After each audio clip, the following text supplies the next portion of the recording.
If anyone who's not staff, would you mind please signing in at the sign-in sheet over on the, would be your right side of the room? Thank you.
Okay, it's 7 o'clock and I'm going to make a motion to approve the District Code of Conduct 2024 to 2025.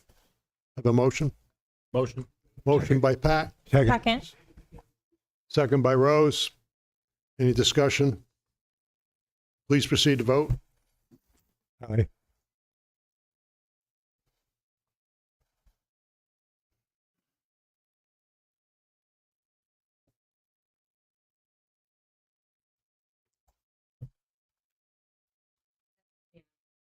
That is unanimous. Be it resolved that upon the recommendation of the Superintendent of Schools, the Board of Education approves the District Code of Conduct for 2024 to 2025 as attached to the public portion of the agenda.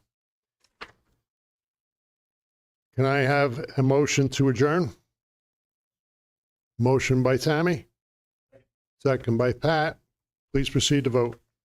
Aye.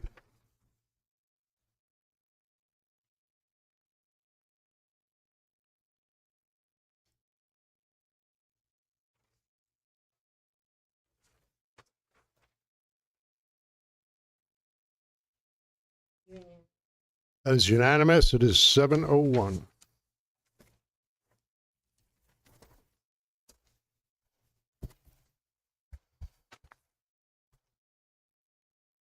Okay, everybody ready? I'm going to call the meeting to order.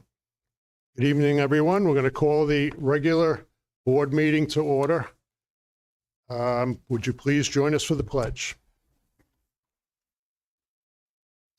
I pledge allegiance to the flag of the United States of America, and to the republic for which it stands, one nation, under God, indivisible, with liberty and justice.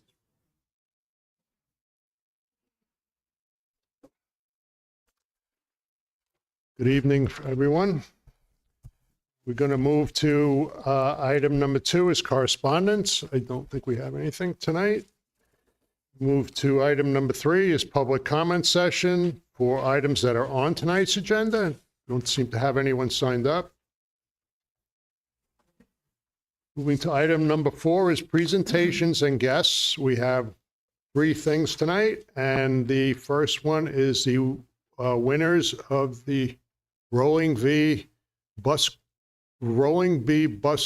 Corp School Bus Safety Poster Contest. Mr. Kevin Carbone and Mrs. Nicole Pringle. Welcome.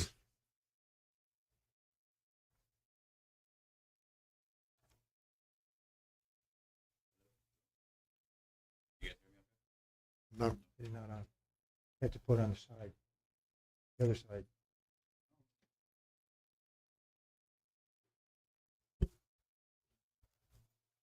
Okay, testing. Oh, that's good. Okay. Good evening. Thank you all for entertaining this recognition tonight of our 3 students. The Rolling V Corporation sponsored the Bus Safety Awareness Month poster contest, and Miss Rowan's Art Club entered in. We have our 3 winners here. I'd like to thank Rolling V for choosing these 3 young artists. I'd like to thank their parents for bringing them tonight. Thank you very much. And the award winners, Miss Pringle has. Good evening, everyone. It is my pleasure to honor our bus safety poster contest winners. But first, I would like to thank Ms. Rowan again for allowing students to participate in creating their creative posters. You all did a wonderful job. You showed great effort in creating detailed and creative posters. Honorees, when you are called, can you please come up and hold your posters? Okay, congratulations to our 3rd place winner. Yep, that's the one. Yesenia Lazurka.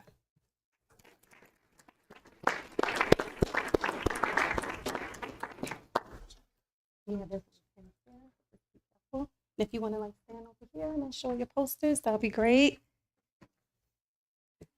Turn this way.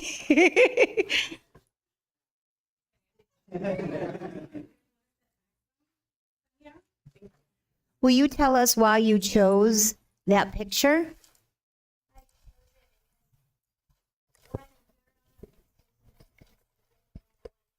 People are walking, you have to stop the bus and wait and let them pass by. That's wonderful. Thank you. The beautiful poster. Okay. Good job. You can leave it here. Yep. I think you have yours. Thank you. Congratulations to our 2nd place winner, Mira Stanley.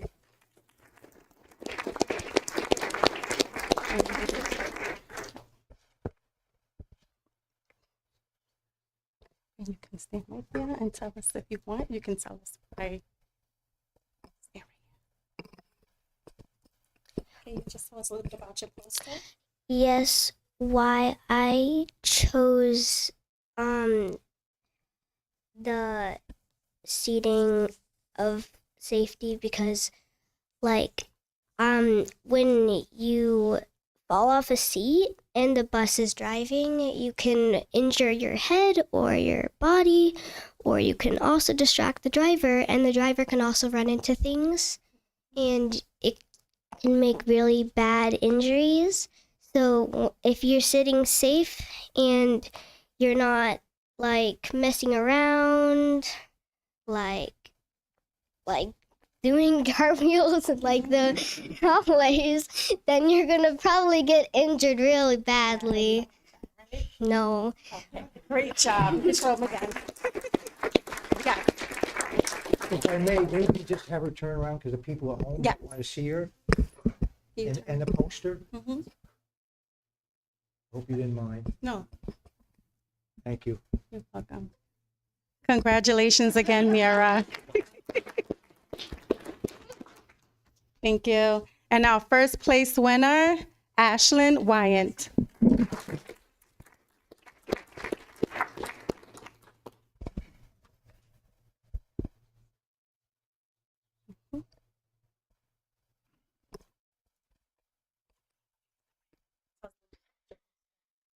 I kind of wanted to focus on the kids because they're the one riding the bus. So I wanted to focus on how they're crossing it and them staying on the sidewalk, looking before they cross, and watching the bus stop sign and I just liked adding a little detail where the little kid is dragging their book back, so there's mud on the bottom of it. Thank you. And if you can turn around, please.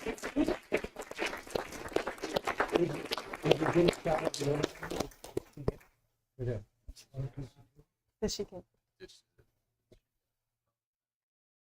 Lazurka, I believe. If not, we can do so now. I'm unsure. Want to come up? You want to show the camera your poster? Thank you. You're welcome. Just show them. Mhm.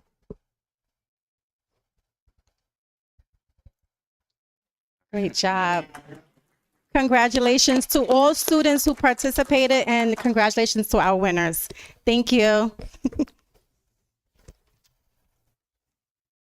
I just would like to also point out, Rolling V did a great job getting certificates framed for the students. Each of the students got a gift card. The first place was $100. Second place was $50. $25 went to third place. And they each got a really nice ribbon to go along with it. So Rolling V did a wonderful job recognizing our students. Thank you. Thank you.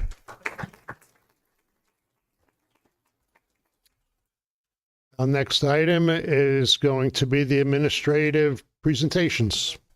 Oh, we're going to do, okay. I'm sorry. We're going to be doing item B, which is tenure, Mrs. Alyssa Rowan.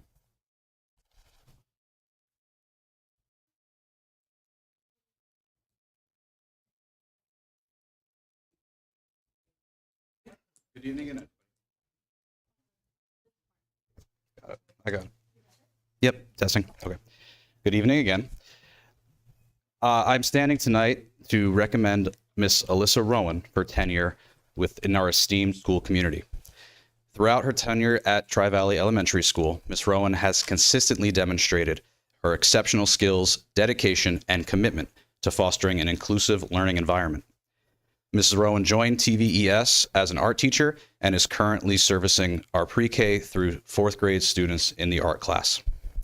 She constantly is highlighting their student work by hanging unique art projects on the walls of our cafeteria so that all of the students in the school can see the artistic interpretations that we all have. The art club that she facilitates is where students are supported to take risks and push the lines of creativity, some of what you saw this evening already. Furthermore, Ms. Rowan has given our students the opportunity to participate in these poster contests around the county, either for bus safety awareness or fire prevention. She's also supporting fourth grade students on helping them create covers for their ARC books that they are writing within their classrooms. Her ability to connect our communities through art does not go unnoticed. I interviewed some of her students, and her students say that she is super talented, her class is fun, and that she is nice and funny. I personally am confident that Ms. Rowan will continue to be an invaluable asset to our school community for many years. Her passion for art education, coupled with her unwavering dedication to excellence, make her an ideal candidate for tenure in TVES. Thank you for considering my recommendation. Thank you.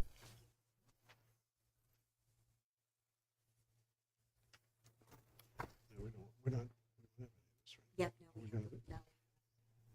Okay, the next item is going to be 4C, is the administrative presentations.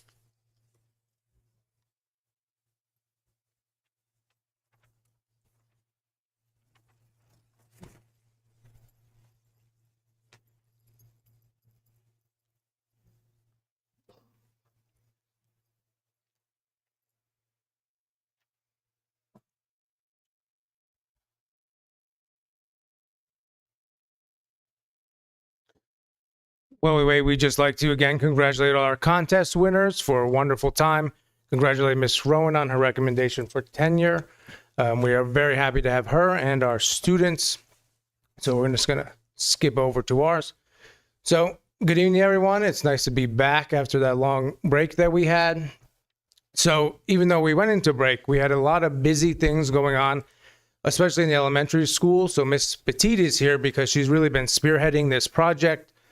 We'd like to thank Mr. Carbone, Ms. Petit, Ms. Vanel, and Mr. Mackesy for their support in this initiative. So we're really working on combining our different subject areas for especially our younger students. So we really have this new project we're piloting called Fork Farms Hydroponics. It's going to meld ELA, STEAM, and wellness kind of all together. We re-envisioned the elementary school conference room, which is now a collaboration space. So we built 2 fork farms, and we have a different kind of pictures and sayings around the room, which Mr. Petit will take you through in a little bit. That was done in collaboration with Mr. Mackesy. It's from that, it's kind of grown. You know, we kind of wheel these things down the hallway and the teacher sees it and then gets interested and asks, I want to do that. So Miss Gillis was the very first one. I don't think they got out of my office more than 2 feet before she stopped to ask if she could partake. So Miss Petit has been working with her and the Fork Farm kind of curricula to really meld it to fit her students' needs. They're actually going to be starting tomorrow, and in about 28 days or so, we will have some fresh vegetables for everyone. Mr. Tembis also agreed to pilot it with all of his 6th grade classes, again, working with Miss Petit to kind of outline the curriculum to meet his needs. And because Miss Petit reached out to Mr. Maxey to help with some of the designs of the room, he was then inspired to work with his class that's now going to continue to design the different pieces for the room, have some collaboration with some of our younger kids, with some of our administrators. So it's really grown from kind of this initial small project to a really big one, thanks to Miss Petit. So I'm going to actually pass it over to her. You guys have some folders, and she's actually going to take you on a 3D tour of the room. Mr. Butler, can you go out of presentation mode?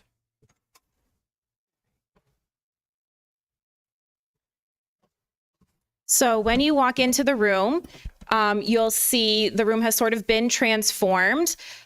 We worked hard to come up with some really great quotes for the students that sort of connected our fork farms to what we believe in. So plant seeds, harvest potential, thinking about our elementary school students really being the lower level, and we want them to grow into wonderful students and members of our community.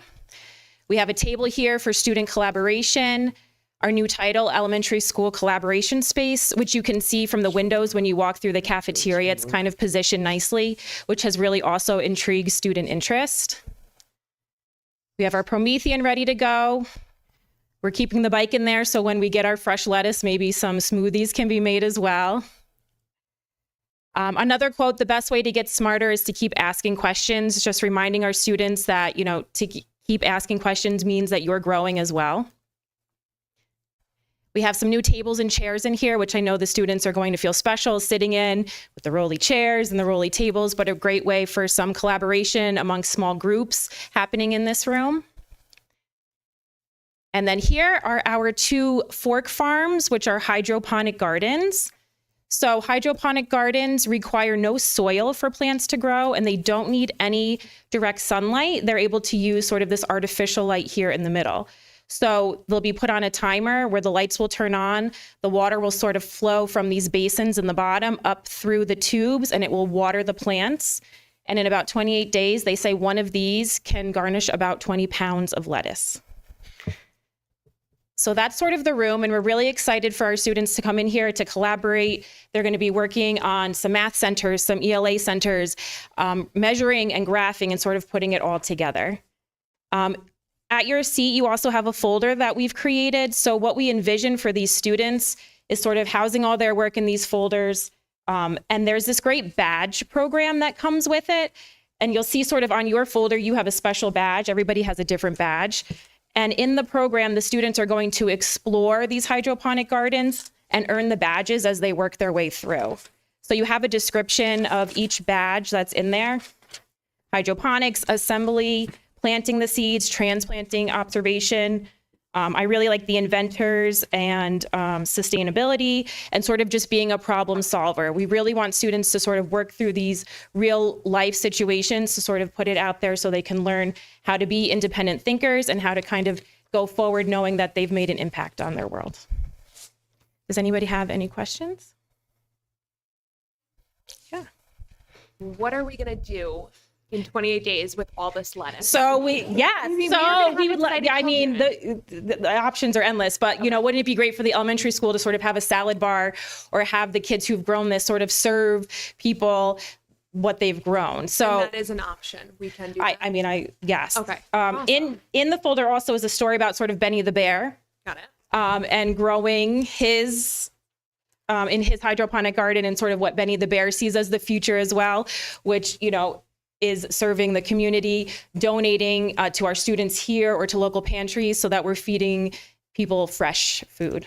I love it. I got to see the space yesterday. It looks incredible. Kudos to you guys. Thank you. All right, Mr. Butler, you can go back to presentation mode. Thank you, everyone.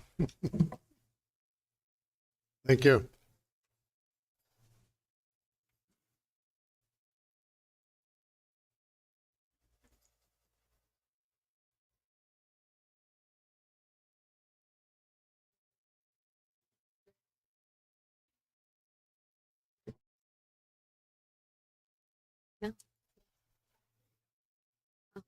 Here I am. Good evening, everyone. So just a little update from the PPS office. We have undergone our annual review meetings. They started really back in December with the seniors, and we're moving forward. We start at the secondary school and then work our way down to the elementary school. And the second thing I just wanted to put out there and let everyone be aware of is our health screenings are coming up. Those are for specific grade levels. On the website, the TV website, you can find out more information if you are curious as to which grades get health screenings this year and what they will be screened for. We will have one of our retired nurses coming in to help out with the nurses as they go through this. So we just wanted to put that out there in case parents were wondering when those were going to be starting this year. So that's really all that's up and coming right now in the PPS department. I hope everyone had a wonderful break and you're staying warm. And other than that, unless anybody has any questions, that's pretty much what I have. All right, thank you. Thank you.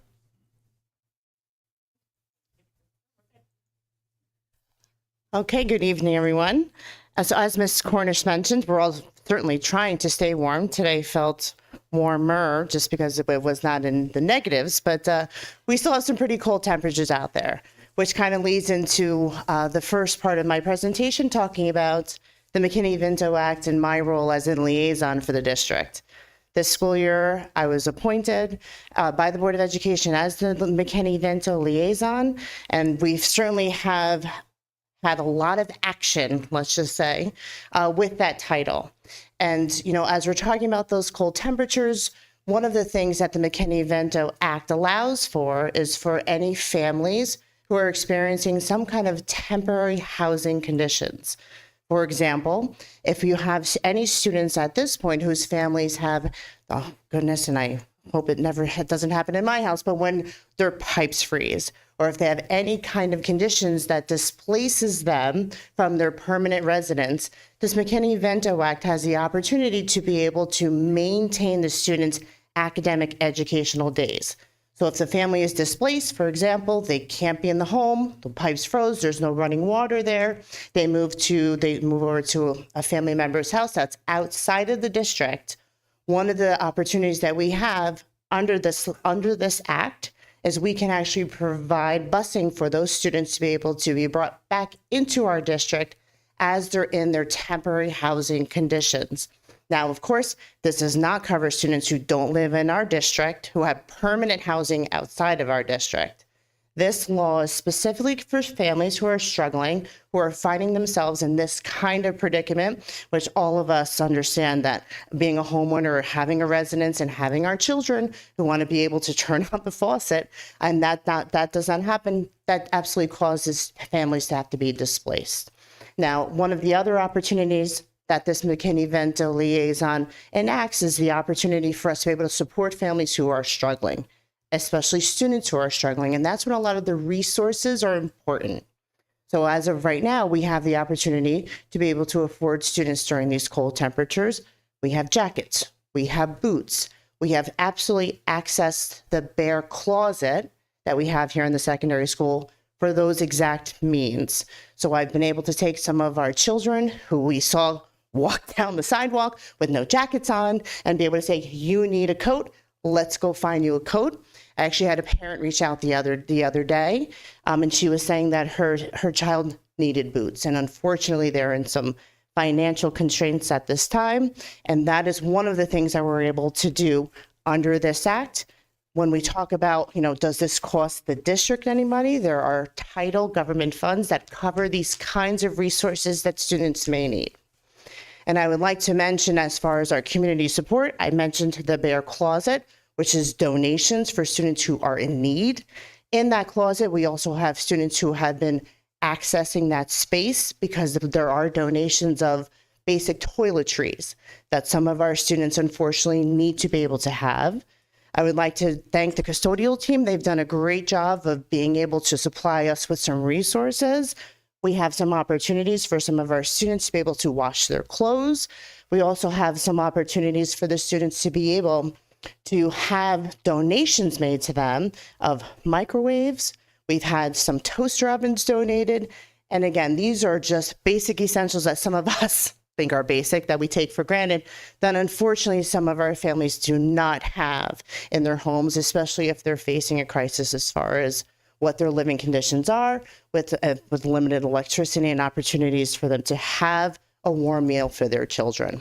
So those are some of the things that we have going on under the McKinney-Vento liaison position that I'm holding. Parents and families are reaching out, and I'm happy that our community has been able to come together to give these families the resources that they need in their time of need. Taking a look at our MTSS, we're continuing to have our twice a month monthly meetings. That is when teachers bring their students forward when they feel like they need a little extra support. Those meetings are being conducted, and overall our MTSS framework has absolutely grown with the help of Mr. Fantini's expanding it through our 8th grade, as long as some of the work that I've been doing with the high school kids and the elementary students. We've really had conversations about being ready for the next step. And we need that next step because Mr. Fantini and I have run out of ideas. And now that we have had the opportunity to kind of analyze all of this data, we've had the opportunity to really build our new student success platform, which is our Panorama software. We're ready to bring the teachers and the other staff, including our aides and custodial and anybody else who wants to join us, on board. So upcoming, we're going to be looking for some of our staff to complete an interest survey for those staff who have the time and the energy after doing so much for our students to be able to join and be part of our team to start figuring out the next, how do we get students coming to school regularly? How do we continue to grow their academic success? And how do we continue to support their emotional growth? So that's for our MTSS. And finally, I did mention our Panorama software. There will be another survey going out to students. Our first one was kind of a test, and we were able to work out some of the kinks with some of our technology. But the survey that will be upcoming will be a social emotional survey. It's actually drafted questions that the software recommends. It asks students at this point, second semester of the school year, how they can improve. It asks students to reflect on how they can finish the school year strong. It makes them think about, am I really doing my homework to the best of my ability? Or am I just getting it done so that I don't get yelled at and I can get on my gaming system? So it'll be a reflective opportunity for our kids, and the data and the results we get from that will actually give us within our system, within the software, a place to start so that every year moving forward, as we give the students the survey, we can see how they're maturing and how their work habits are improving. So we're excited to be getting that out in the next week. Any questions? Okay, thank you. Thank you. Thank you.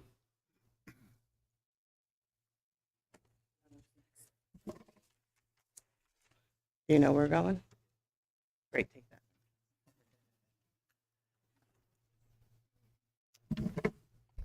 Good evening. So a few things going on in our technology department over the past month. We've done some updates to our Apple device ordering procedures. We really needed to rework our processes for ordering Apple devices in particular for the students who are in remote settings who need them, especially that we coordinate with the PPS department with.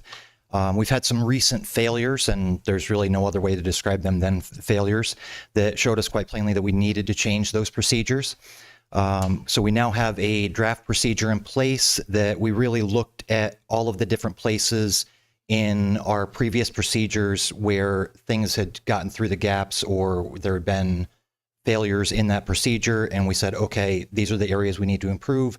Looked at any other areas where we thought things might be able to get delayed unreasonably and addressed all of those. And with that draft procedure, we're actually meeting on Monday to finalize that, have one last look, make sure that there aren't any other opportunities to improve that procedure. And, that really just looking at those lessons learned from those recent failures to ensure that it can't happen again in the future. All of us who were involved were very upset with how long it took us to address those needs of several students this year. And we really committed throughout this process to making sure that it can't happen again. The next item there is data inventory and risk assessment. So one of the requirements for school districts from state ed is what they call alignment with the NIST cybersecurity framework, which is just an open source set of standards and recommendations around how you use and how you provide technology. One of those requirements in there is looking at actual data inventory, knowing what data you have, knowing who has access to that data, and looking at any areas where you have data that might actually be overexposed. If somebody takes a folder that's shared to the entire school and was to accidentally save a file in there that had social security numbers or personal data or anything like that. So we're currently piloting a program that will actually look at all of that kind of thing and give us real true eyes on to all of that information, both internally and on our Google infrastructure. And we should, within the next couple of weeks, be done with that pilot, have an idea if that's a product we want to move forward with, and if so, to what degree. The next one is really also born out of the NIST framework and its requirements around how password changes take place. So when password changes take place, you need to actually be running those against the lists of known hacked passwords that are out on the internet to make sure somebody isn't changing their password to something that is on the lists that hackers use to try to break into organizations. Right now, the only way for us to do that is I've been meeting in person with every single one of our staff as they go to change their password. I've been laying eyes on it, going in, making the change, and then setting them so that they're good for that next year. Obviously, that takes a lot of time, and there's other important things going on too that need my time as well. So one of the things I said I wanted to get into the budget for this coming year was a tool that would allow us to automate that. Also looking at an automated password assessment tool that will really allow teachers to be able to change their passwords, but it will do that check to make sure that everything is meeting the requirements that it needs to. Any questions? Yes.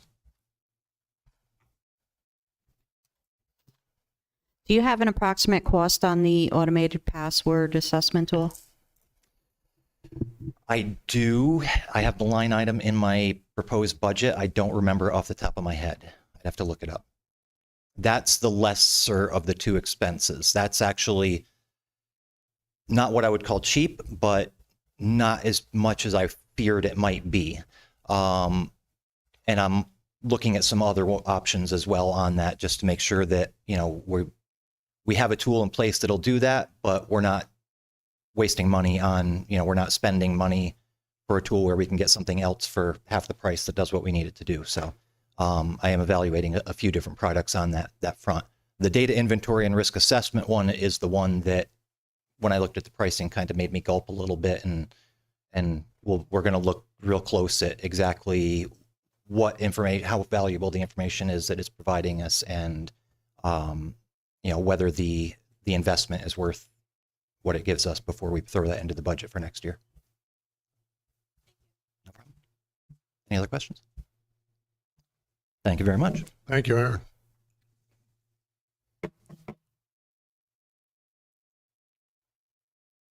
Okay, good evening, everyone. We are nearing the end of our January Regents. Tomorrow morning will be our last session. We've approximately had 97 tests given during this time. So this started on Tuesday. And I just want to give a huge shout out to our staff, our teachers, our aides and TAs, our substitutes, our admin team. We have been covering and running around and really making sure that everything has been in line and everything's been getting covered. And now we're moving into grading. So it's been a lot, and our staff has been taking this with ease and really being helpful to each other and making sure that we can all support each other through this. So it's been a successful Regents Week. Even with the delays, we've worked out a lot of kinks on that, and it has gone pretty smooth. So we are rounding that out tomorrow.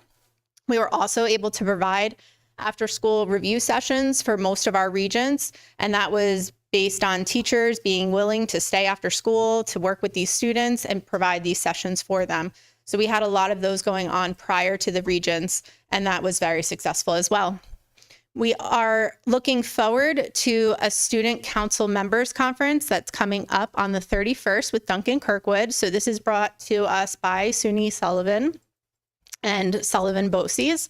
They're bringing him in. He's a resilience speaker, and he's going to be working with our student council members and working with them on advocacy skills for student change makers, working on mastering public speaking, building stronger communities as servant leaders, and mastering the art of planning successful events. So we're super excited about that. We're hopeful that that's going to take our next steps as we look at student board members and moving forward with that. So this is a great opportunity that BOCES is providing for us.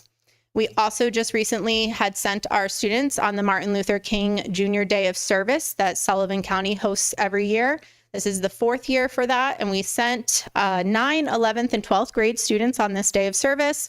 They're all pictured down there below with their sweatshirts, and this was one of the activities that they had done and presented in groups. So they were able to participate in breakout sessions. They listened to keynote speaker John Johnson on resilience, and they were able to build together and make connections across the county with other schools. So that was super exciting for them, and they really enjoyed that trip.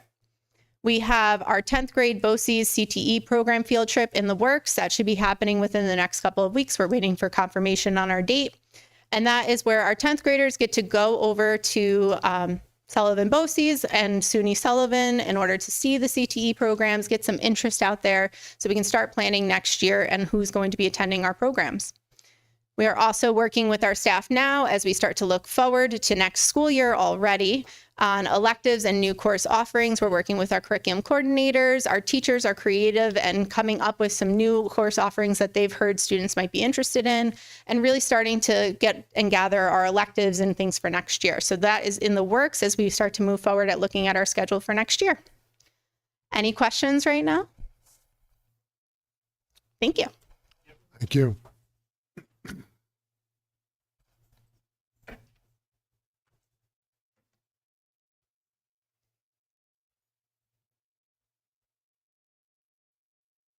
All right, good evening, everybody. So we'll call it a lull of seasons, but really it's fast and furious, as you know, in the winter. But before we, as we move through it, I just wanted to kind of give everybody an update on our athletic trainer, Tiffany Stapleton. She's done a fantastic job this year. And, she's been providing me kind of data of what she sees, what she's doing. So I thought I'd break it down as briefly as I could. Just for reference, this is for the fall and winter. It's a total of about 340, 350 athletes. So she has seen 1,149 athletes. She sees on average about 11 a day. I'll take credit for most of the athletes taped and wrapped with football season, but we're close to 600. It's slowed down a little bit with the winter as expected. She's done 359 injury evaluations. She's done a ton of rehab for students and 38 concussion management and protocol situations. And that's really huge because sometimes if a student got a concussion at the end of a season, they may only do return to play in phys ed classes, which is every other day. That can expand, the return time. Or the main thing is it gives more of a personalized return to play for concussion management. Like I said, she's been extremely helpful. She reaches out to all the coaches. Any kid needs anything, she's always on call. She's always providing them with tons of information and keeping our kids safe, healthy, and getting back out there. In addition, just recently, Both our varsity boys and girls indoor track teams were division winners. So they actually had to change. They moved up the date for the division due to just a location change. But our teams went out, performed like they always do. Our varsity cheer team just took first place at the Warwick's Battle of the Bows, and they have a few more competitions coming up. And we have several teams on pace for sectionals. We have obviously track, cheer, a couple skiers, basketball on the way as well. So all of our teams are really doing a fantastic job, and I'm excited to see how the season ends. Any questions? I have one. Just looking at your chart for the fall, 29 concussion management IP protocol. It seems kind of high. So that doesn't mean we had 29 students with concussions. It could have just been a simple blow to the head. With a lot of the state regulation, as you know, any blow to the head. So that could just be an evaluation. It doesn't mean we have 29 with concussions. Okay, thank you. What does it mean for rehab then? Well, so if they're diagnosed with a concussion, there's several steps they have to take, one a day. And if they do a series of tests, depending on what step they're on, they pass that, they move on to the next one. So it's quite the protocol. But once they're essentially cleared to return, step one is like 15 to 30 minutes of light aerobic activity. They pass that with no symptoms. They move on to step 2, all the way up to step 7, which is actually back into play. No, I understand the concussion protocol, but what about the athletes with the rehab of 235? That can be anything from a pulled muscle to, a broken bone just got out of the cast. So it's anything rehab related. Thank you. Mm-hmm. Anybody else? All right. Thank Does you. this, I'm sorry, does this count just sports, or is this gym classes as well? So this is just athletics right now. Okay. Mm-hmm. Thank you. Yep. Thank you. Thank you. Okay, moving to item number 5 is the superintendent. James, are you speaking tonight? No. Okay.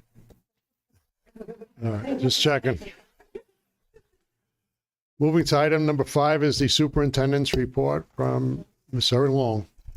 Thank you. I'll start with the weather. I do want to also commend everyone for this week. Our Rolling V partners were fantastic. They were going in early to get the buses started.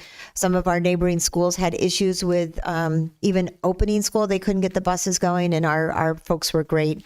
Our staff was fantastic. As I mentioned before the meeting started, we had opened up the PPS door entrance, and it was all hands on deck getting our kids into the building, especially our little ones. So it was really good. And a special thank you to our families for being so flexible. We monitor the weather like crazy. I'm in communication with the area superintendents starting, when we think a storm is coming. Sam has been our in-house weather person, so she's been 100% with her predictions. But it was really a frigid week, and so we do appreciate everybody's flexibility. As you may have noticed, either on Campus Tuesday or on our social media, we have some sweatshirts that our staff wore, and if you had a chance to look at them, they send a very, very positive message and kind message to our students and to each other about the importance for looking out for one another, how important it is to be kind, and how much it is that we need to support each other, good days and especially in the bad ones. And it was a wonderful day Tuesday to spotlight that. In front of you tonight, I've given you a copy of our state aid runs that have been released for the 25-26 school year. I've given you 2 pieces of paper for that. One is the breakdown of what each formula means and how it was developed. And the second piece of paper actually has the aid projections.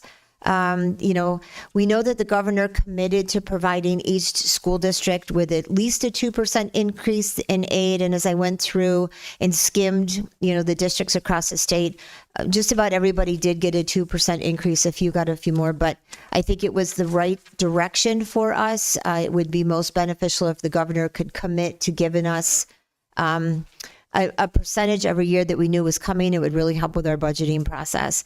And I also want to give a commend the Rockefeller report that was released in December. I had mentioned a few times that I got to sit down in some of those meetings at the House of Delegates that I attend, but it was a really strong report in favor of rural schools, and that really is most of us across the state these days. So I was pleased to see that it was really reflective from the feedback from our stakeholders. As you also know, that the governor in her budget address this week is banning cell phones or any type of social media devices in schools. We are thankful that she has made a firm decision, and we will start with the necessary steps to put this system in place. Mrs. Eberly will be so pleased. We are going to be putting together a team of not just administrators, but of stakeholders around our district so that we can talk through how we're going to roll this out, how we're going to communicate this plan to our students and to our families, and so that we are jumping into 25-26 all on the same page with what our expectations will be. Yesterday, Rich and I attended a tabletop training at the Sullivan County BOCES with our colleagues from around the area. This presenter is a government program and came and walked us through a real live 2-week cyber hack that would shut down our district. And we went everything from the very easy way that they can get into our system to what happens when we're completely shut down. How do we communicate? What do we do in emergencies? How do we communicate with our families? And then how do we come out of it and debrief from it? So it was very insightful. We learned a lot. And I think the next steps that we really need to sit down as our administrative team and answer these questions. There was a lot of what would you do? What do you have in place? What's next? And so Mr. Butler has done a wonderful job of getting us prepared. And I think now we just go through these talking points. And, as George said earlier, when it happens, it happens. But we hope that something like this, we will be able to be very prepared for. February Conference Day is coming up. In front of you also is a copy of our agenda. We're following the same process again with the choice board. And we have several opportunities for our staff. We also have Sullivan 180 partnering with us, and they're coming in and we're doing some work on Catch My Breath. We're doing some suicide prevention. And a few other opportunities. So you are welcome to join us on that day for anything you might want to be a part of. And Mr. Crudelli is representing our school very nicely to Sullivan 180, and we've taken advantage of some of the free program that they can offer us. A quick update on our elementary gym ceiling. Rich and I, again, have been meeting with our attorneys, and we are in the final stages with SWBR for a settlement. It's going to be approximately about $178,000. And with that, we think we'll be able to move forward this summer to get the ceiling removed, get the lights sent up, get it repainted, and it'll be really similar to what was prior to the project. So we should be getting that completed and that agreement signed for the board to approve for the next meeting. These are the foils that we have received since our last meeting. On December 13th, we received a foil from Cindy Mickelson for all documents pertaining to the district's 2019 capital project approved by voters, including the scope of the project presented to the public, all forms and change orders submitted to the New York State Department of Education facility planning, including but not limited to primary approval, project details, and the evaluation of existing buildings. We received a foil from Janet Diamond on December 13th for all documents pertaining to recent renovations and upgrades to the district administration building, including all renovations and alterations to the building, furniture, carpeting, purchase orders, quotes, invoices, and expense and revenue reports pertaining to any work completed. We received a foil on December 15th from Cindy Mickelson for the revenue status reports for all funds, including capital funds and all grant monies. The report should include the estimated revenues, amounts received to date, and revenues estimated to be received during the balance of the fiscal year. On December 31st, we received a foil from Janet Diamond for all documents pertaining to any and all food purchases made in the 23-24 school year and the 24-25 school year outside the school lunch program that serves breakfast and lunch to students. Documents should include each event, activity, the foods and snacks that were provided and paid for with district funds, as well as the number of attendees at each event, purchase orders, invoices, and receipts for all food items.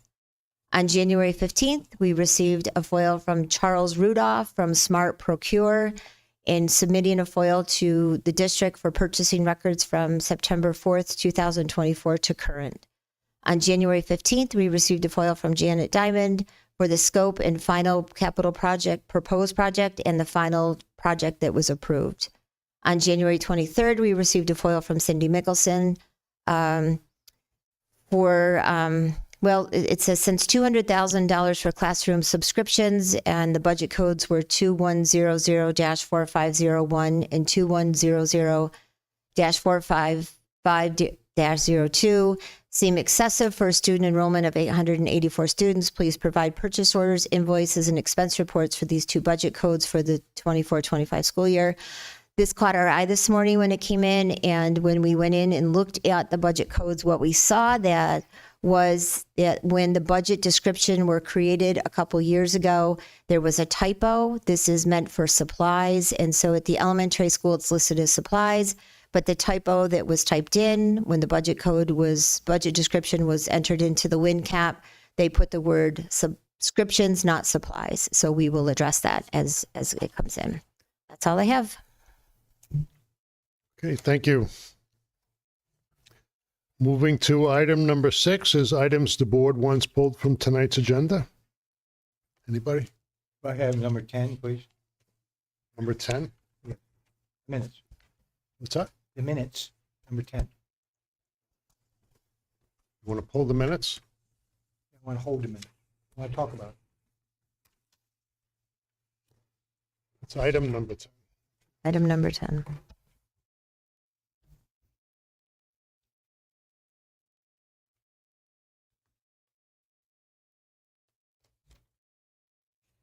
Okay, so we'll pull that off, and we'll do that after we do the consent agenda. Moving to item number. We're going to go to consent agenda item number 7.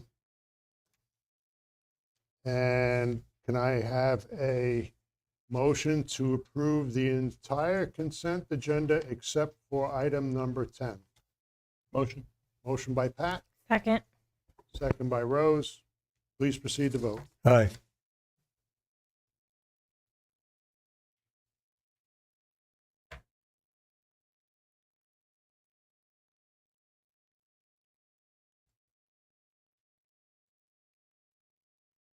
That is unanimous.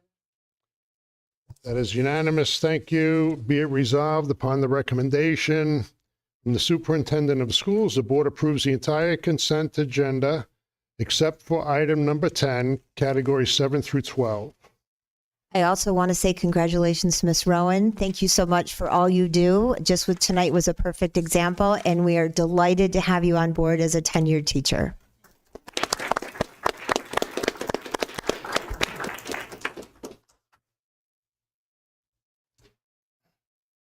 Okay, item number 10. We're going to bring it to the floor with a motion. I have a motion to approve the draft minutes meeting dated December 12th, 2024. Motion? Motion by Pat, second? Second. Second by Rose. It's on the floor, George. That area particularly is what I'm referencing to is board comment session. And that's the time each board member has something specific to say. And it may be a congratulatory comment from to the staff or to whoever, or it might be from a constituent that has something that they want to bring up that's important for the board to hear. And I thought that was a good thing for the board to do. But the problem I see here, which I don't understand, did we have problems with our tech that night? The camera wasn't working, or everything got screwed up as far as how it worked? Because none of this has an author on their comments. It says that the board talked about these items. The board did not talk about the items. It was presented by each board member with their own thoughts. So I have a problem with not being identified of who said what. Because I think it's important for board members to be recognized, because every one of us is important, and everyone has a thought that is beneficial to the district. And also, it might be a constituent that wanted that board member just to mention something that they were, very serious about or had a concern about. And I thought that was always a positive time for board members to speak. So I don't, maybe the tech was down and nobody knew who said what, but it says that the board discussed it. It's not itemized. Whatever I say, I own. Good or bad, anybody thinks. I own it. So I'd like to have at least my name there. I don't know what other board members think. As it stands, I have to vote against it unless we want to go back and fix the minutes. But I've shared my concern. I don't know about anybody else have any thoughts on this. Anybody? Comment? Anything? I think in instances where you bring up something that's unique, you brought up a unique item. A lot of times the same things reiterated down the row. That can be grouped. But if you have a unique idea or a unique perspective that you shared, I think it could be, added. I think it's acceptable. The board has not spoken about this or had any input to any of this discussion that a board member had. I bring up cell phones all the time, but I don't hear any discussion from anybody. I bring up about the newspaper. We have very little discussion about publicity in public. This is great. I see from the, thank you so much, from the elementary. But, I think it's important to be authored on what board members say, because they don't get time or a chance to say too much. I think it's important for the public to hear what we have to say, that we are engaged, each board member. We'll take a look at it. When we put the agenda together, we'll see what we could do. So we table that now then? No, we're not tabling it. So it stands as it is now? I'll have to talk to the clerk and we'll figure it out. What the best way to handle it is. So we're going to table it for now? We're not tabling, no, we're not tabling, we're approving the minutes tonight.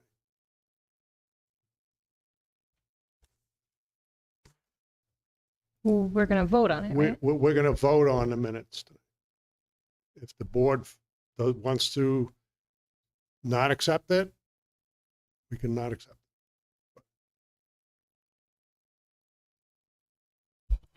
I think what George would like outlined is at the end of the meeting, what section is this?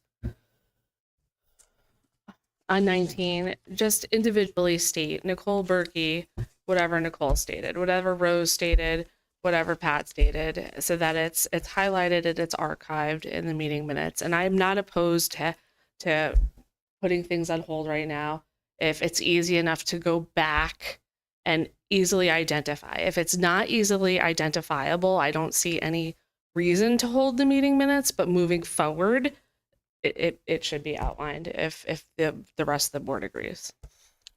Well, it does become a problem if we lose the feed. We can't, it's hard to decipher who said what. Correct. So, but Sam should also have a backup of these meetings, correct? Right. No, sorry, that wasn't clear to me. That does not tell who says what? It doesn't. As we speak, doesn't that camera identify who's speaking? It does, but if we lose the feed, part of the feed, like we didn't have sound, we had a video, but we didn't have sound. It's happened, and it's hard to put that together if you don't. No, I understand that. Have sound, and I understand that, but I've been here 2.5 years, and I don't recall that ever happening. So it's I just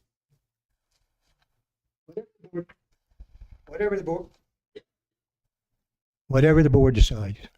So this was the first time that we summarized it like this, and the difficulty was that people weren't speaking into the microphones. And so when Sam went back to do the minutes, she had trouble with identifying some people. So she provided a summary. So we'll just have to be very cognizant that we can hear everybody with that, and we can do that. A little levity here. Maybe it's a good time to have a board session on how to use a microphone. No disrespect intended. Is that it? Yeah. Thank Anybody you. else have anything? Okay, so we could table it till the next meeting, or we could vote on it. What's your preference?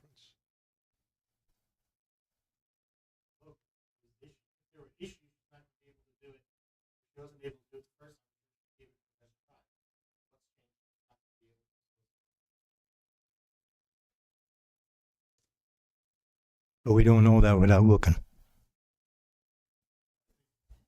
Erin had said she was not able to do it. So that's what I'm going off of. If she couldn't do it the first time, nothing's changed. That would give her a better opportunity to complete it. Okay, so we'll put it up to vote.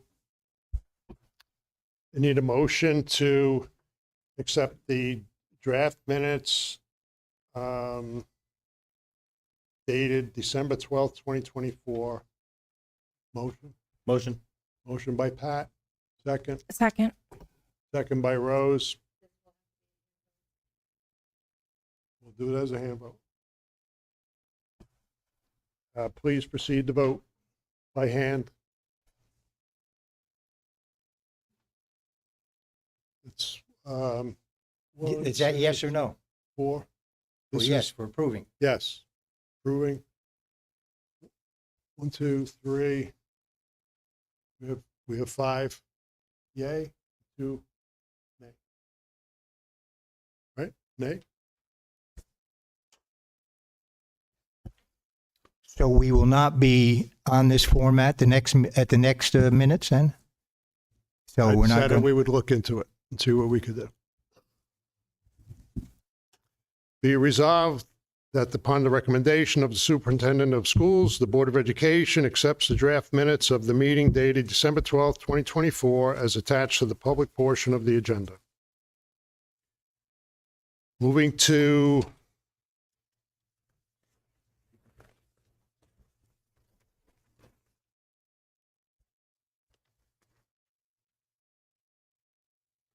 moving to item number 13 is board committee reports. We have 8 of them, and they're all actions tonight, so I will go through them one at a time and as quickly as I can. Okay, moving to it's item 13A is policy 0100- non-discrimination and equal opportunity. Second reading and adoption. It is an action. Can I have a motion to accept policy 0100, non-discrimination and equal opportunity, second reading? Motion by Rose, Second. second by Tammy. Any discussion?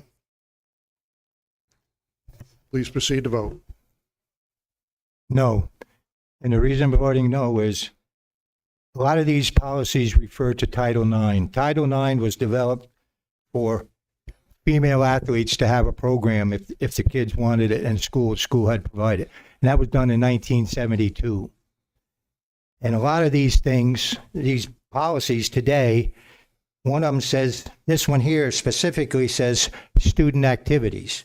But it goes on to say, it says nothing in this policy is construed to prohibit a denial of admission into or exclusion from a course of instruction or activity based on a person's gender. My concern and only concern is the safety of our athletes, particularly in this case, our female athletes. We've been known, it's not nothing that nobody knows. Athletes have been getting hurt by male athletes being on the team, concussions or whatever else. So we spend a lot of money here to safeguard our kids in security and safety. Why is that not and this not a safety issue? To me, it is a very big safety issue, either on the court or on the field. But what about a young lady's privacy? What about their rights in a female locker room? What about their rights? They have rights too. And it's been said out there the crime has been committed of rapes. So there is a potential. Obviously, there's a potential for anything. That's why we have extreme security here, which is good. But as a board member, I feel it's my obligation also to have security for our girls as well, because the other security works very hard for everything. And if I'm not doing my job, shame on me. And if one girl has that experience, you cannot put a price on that. I don't care what it costs. And that's how I feel. And I hope other board members feel the way I do, because most of us have female students, female girls in the family. And it's not just our families, it's the whole district, every child I'm concerned about. Thank you for the time. Thank you. Anybody else have any discussion? The only thing I have to add is that this is a state law that we have to follow. The only thing I had to say is it is a state law we might have to follow. But what price are you going to put on it? That's what I ask. What's it worth? So we're breaking state law. The law is made, unfortunately, by the lawyers. And it seems to be in all these, whoever has, because they're so ambiguous, it seems to be the side that has the best lawyer is the one that's going to win that argument. So I always hear from the board, well, we have to do this because of the state and it's money. What price can you put on our female athletes or female anything that goes here at Tri-Valley? What price can you put on it? Okay, please proceed to vote. No. That is 4 yes, 1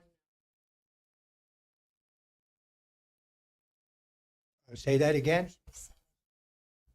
It hasn't come up.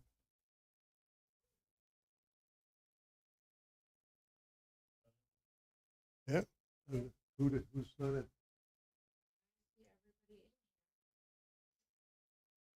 So, I see everybody's voted yes. Oh, there it is. The number's just 6 yes. six and one. Okay.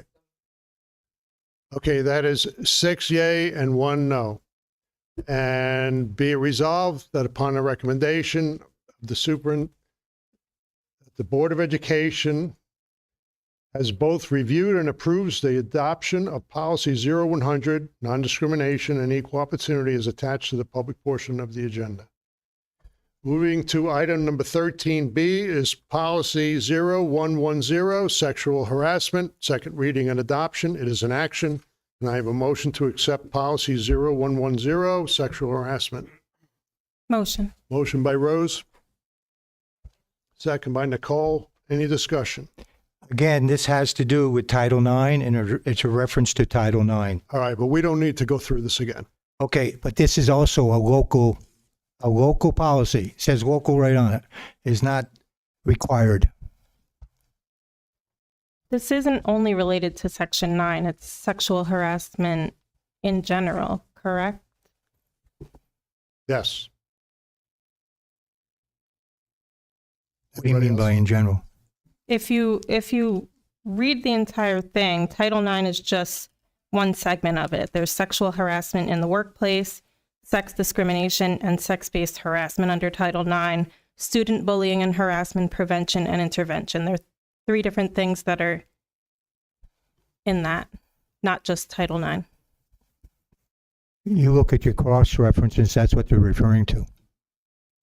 And that says Title IX. Again, just one segment of it.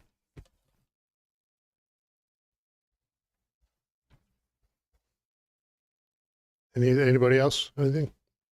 Please proceed to vote. No.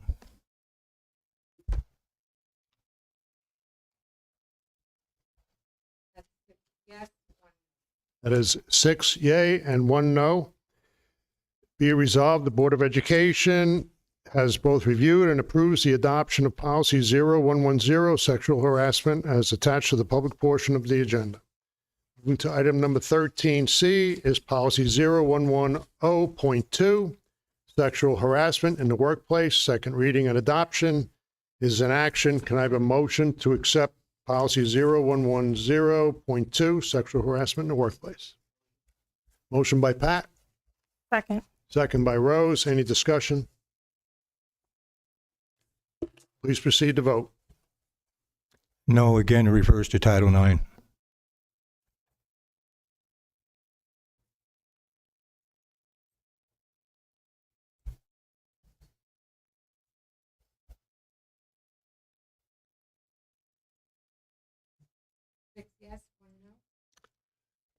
That is 6 yes and 1 no. And be it resolved that the Board of Education has both reviewed and approves the adoption of policy 0110.2, sexual harassment in the workplace. Sam, on there, you should change George's vote to no. It says abstain. Thank you. Moving to item number 13D is policy 0111, sexual discrimination and sex-based harassment under Title IX. Second reading and adoption. It is an action. Can I have a motion to accept policy 0111, sex discrimination and sex-based harassment under Title IX? Motion. Motion by Rose, Second. second by Kerry. Any discussion? This one specifically says Title IX. Please proceed to vote. No.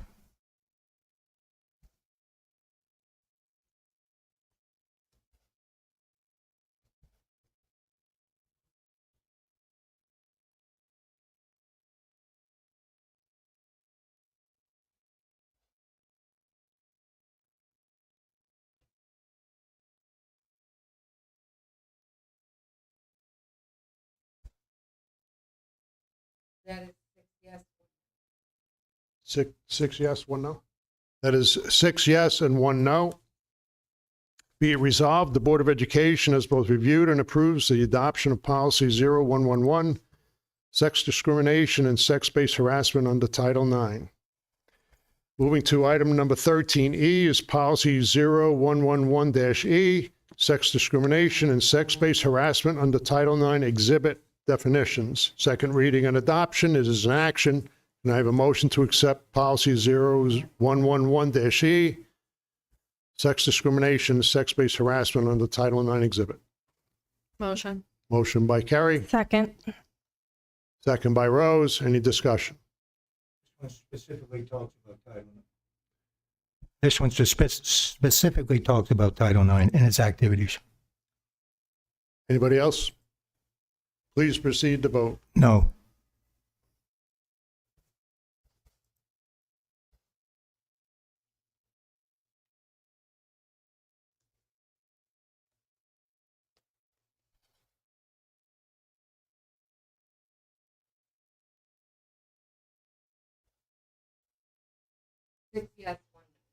It is 6 yes, 1 no. Be it resolved that the Board of Education has both reviewed and approves the adoption of policy 0111-E, sex discrimination and sex-based harassment under Title IX exhibit definitions, as attached to the public portion of the agenda.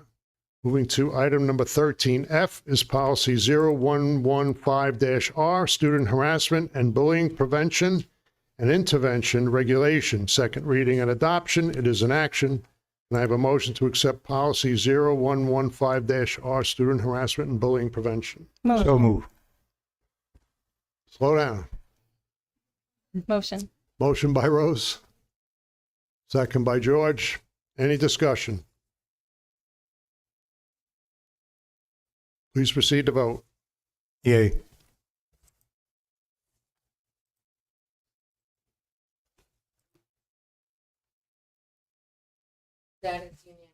That is unanimous. Be it resolved that the Board of Education has both reviewed and approves the adoption of Policy 0115-R, Student Harassment and Bullying Prevention and Intervention Regulation, as attached to the public portion of the agenda. Moving to item number 13G is Policy 1220, School District Records, second reading and adoption. It is an action, and can I have a motion to accept Policy 1220, School District Records? So move.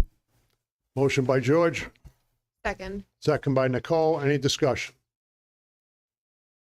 Please proceed to vote. Yay.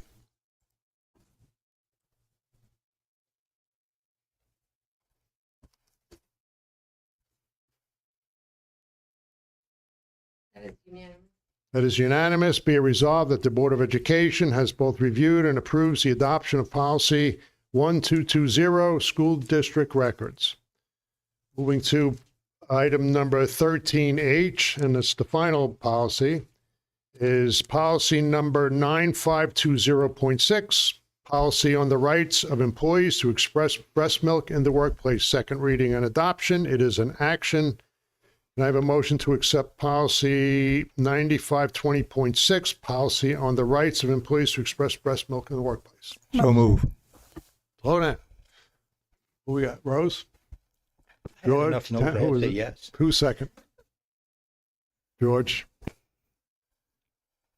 Any discussion? I have a question. We've designated rooms for this purpose. We have designated rooms for this purpose. Some teachers choose to stay in their own workspace, but yes. And are we providing refrigeration? Yes, Very again, good. some have their own little refrigerators, some use our refrigerators, and they also have additional time during their day to express as they need. Very good. Anybody else? Okay, please proceed to vote. Yay.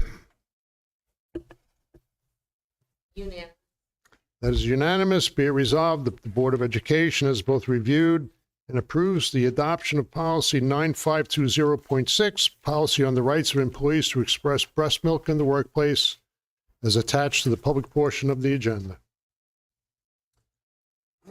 Moving to item number 14 is old business. I don't believe we have anything for old business tonight. Item number 15 is public comment session for items that are not on tonight's agenda. I don't think we have anyone speak tonight. Moving to item number 16 is announcements, reminders, and upcoming events. Anybody have anything they want to throw in? Okay. Moving to item number 17 is new business. We have 5 items, and we'll go through them as quick as I can on these as well. Item number 17A is the resolution for the rate of pay change for teaching assistants. It is an action. Can I have a motion to accept the resolution for a rate of pay change for teaching assistants? Motion. Motion by Kerry. Second. Who was that? Second by Tammy. Any discussion? I had a question. How many hours do teaching assistants work? So they work a full day, as everyone else, at 7.5. We wanted to be in compliance with the new changes for minimum wage, so we bumped them. Anybody else? Please proceed to vote.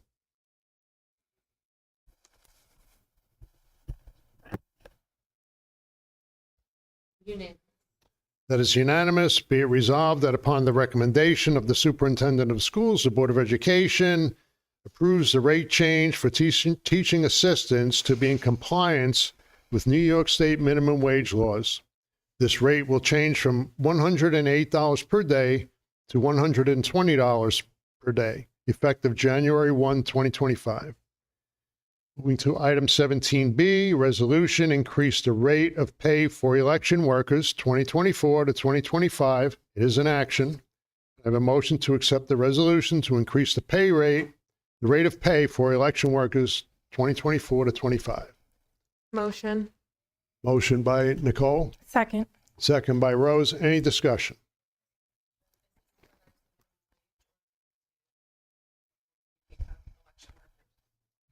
So last year, we made a pretty significant increase because it had not been increased in years. So we went up $2, and we've just committed to every year just being very mindful of the commitment our folks make, and we went up another 25 cents. Anyone else? Please proceed to vote. Aye. That is unanimous. Be it resolved that upon the recommendation of the superintendent of schools, the board approves the following increase in rate of pay for election workers from 2024 to 2025 from $18 per hour to $18.25 per hour. Moving to item 17C, resolution proposed 2025 to 2026 budget calendar discussion and adoption. This is, it is an action.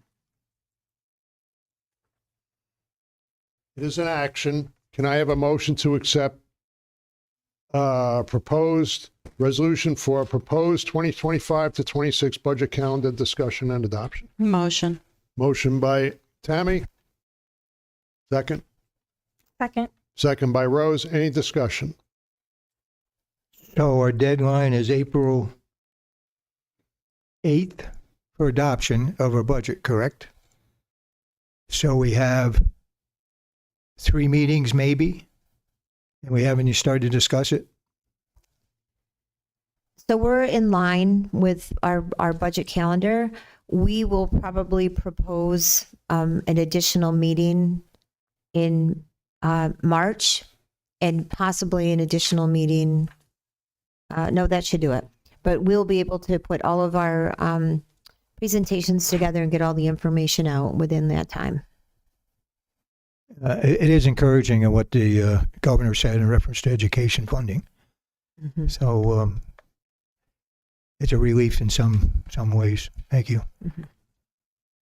Anyone else? Okay, please proceed to vote. Aye.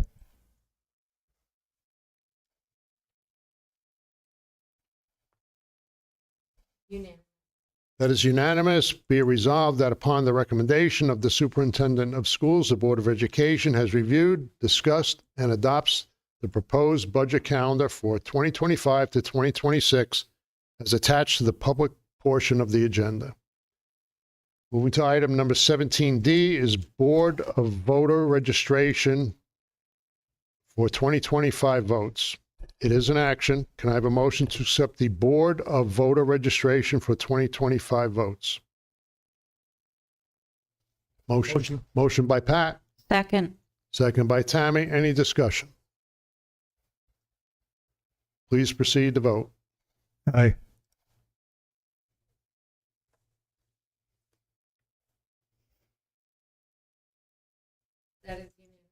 That is unanimous. Be it resolved, the Board of Education appoints the following individuals to the Board of Voter Registration for all 2025 votes: Samantha Dams, Barbara Macchio, Leslie Stryker, and Martha Turbush.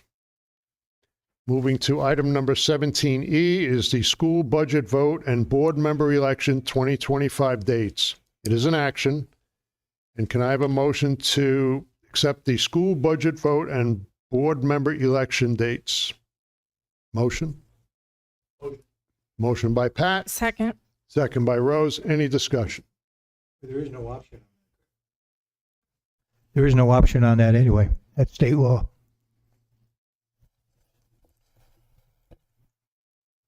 Anybody else? Please proceed to vote. Aye.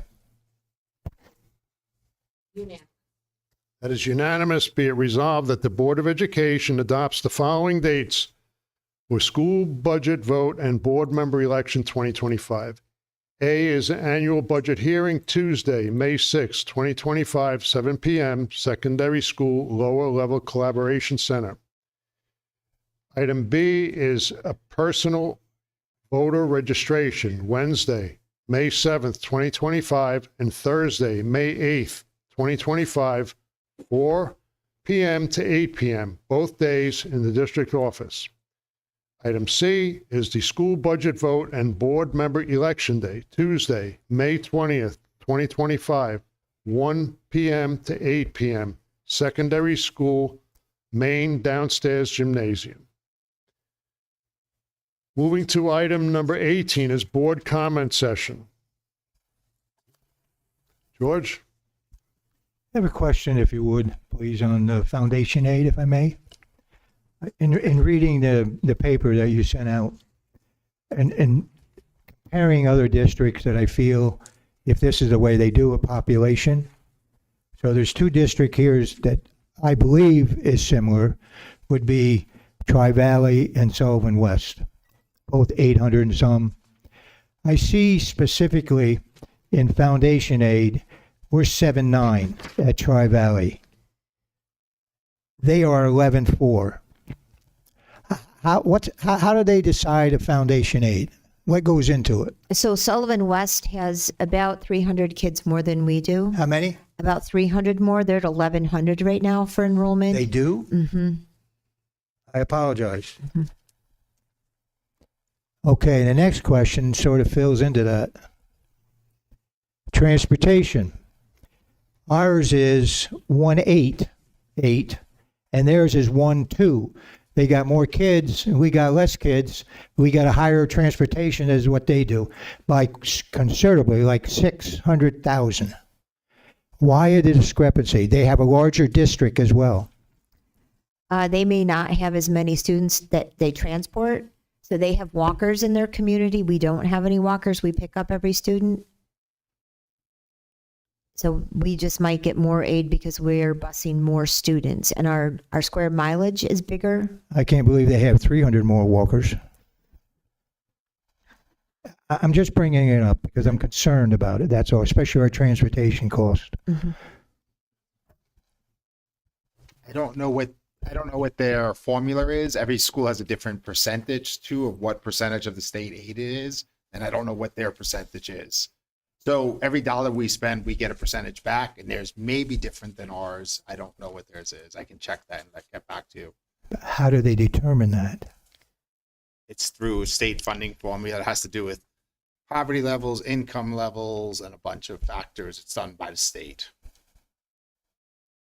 So We'll get you those numbers. It's just rather interesting. I see that. Yeah, I mean, it's a lot of reading and it's a lot of formula working out, but this kind of gives a definition of how they came up with this, which is good information as we learn if you know, they're going to listen to the Rockefeller Institute report. So this, you know, I'd have to read it a few times. Maybe we can meet and talk about it and talk about that. You would understand that as an educator. I'm lost. I apologize. So I'm looking to you to I need a pencil and a shine piece of some light paper. on this madness. Thank you. Rich, in terms of transportation aid, do you know if a district chooses to double bus like Sullivan West does, their high schools and elementary are different? Do they get aid because they double book or double run their buses? No idea. Just curious. I don't believe so. Okay. That's a district decision. So I know at Lions, we double bussed and there was no change in the aid. It was our expense, but we were trying to separate elementary from high school. So. Tammy? Just a couple things. I'd just like to thank Roland V for their generous prizes for the bus safety contests. That was very nice of them. Congratulations to Miss Rowan on receiving tenure. And I'm looking forward to the hydroponic results. Terry? Thank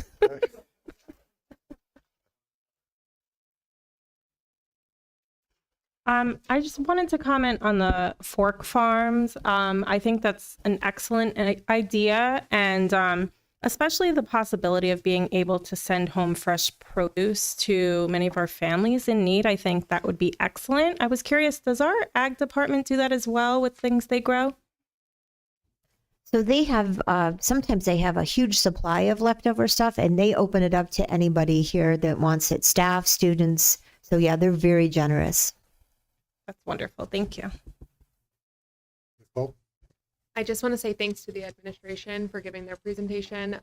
It's great listening to you guys. You get to see everything that goes on the day to day. That's all I have. Okay. Can I have a motion to adjourn? Motion. Motion by Pat, Second. second by Nicole. Please proceed to vote.